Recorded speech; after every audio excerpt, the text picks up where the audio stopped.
3 xhur u nofs wara li tnediet l-iskema għal bejħ ta' garaxxijiet tal-Gvern kienu ftit inqas minn 200 il-persuni li japplikaw biex igawdu minnha.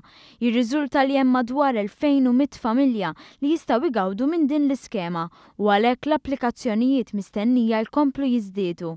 Anke għaliex l-iskema mħabbra fi frar għandha miftuħa sal-aħħar tas-sena. Fil-fatt imkejjen fid-Dipartiment tal-Artijiet spjegaw kif bħalissa huma ħafna dawk li qed jagħmlu l-istħarriġ tagħhom dwar din l-opportunità anke billi jikkonsultaw mal-perit privat.